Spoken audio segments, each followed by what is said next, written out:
Ok ragazzi, scaricato. Siamo messi bene.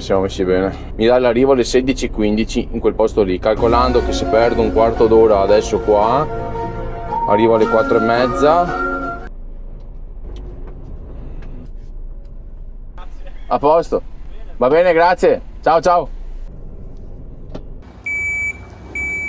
Solito discorso, portiamo le bolle, scaricano, andiamo via, scarichiamo.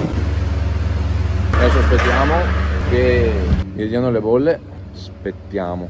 Ricordatevi che se fate i camionisti, la cosa alla quale dovete essere pronti e avere tanta pazienza, perché dovrete aspettare sempre, è la cosa che dovete fare più sempre, aspettare. Dopo neanche tanto tempo mi hanno scaricato, perfetto, siamo proprio giusti nei piani. Adesso andiamo a Pastrengo.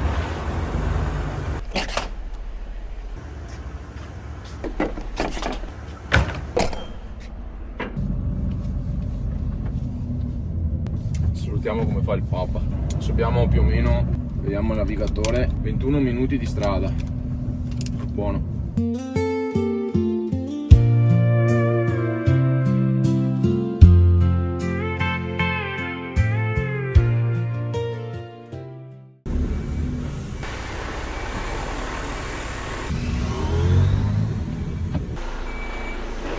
Ok ragazzi, abbiamo scaricato anche qua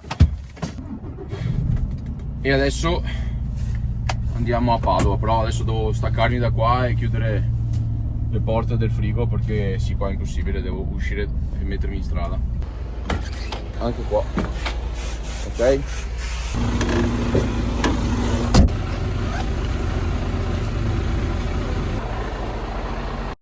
Oh, you touch my tra-la-la. My ding-ding-dong. Ottimo, adesso andiamo a Padova e poi andiamo a Venezia e basta. Adesso c'è un po' di coda da fare. Andiamo sulla 26. Adesso dobbiamo pulire la cella, quindi alziamo la rampa e pesano un po',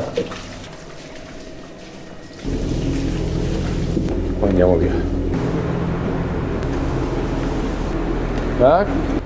Sono sempre sentati sul camion, ancora no. Spegniamo il frigo. Ok.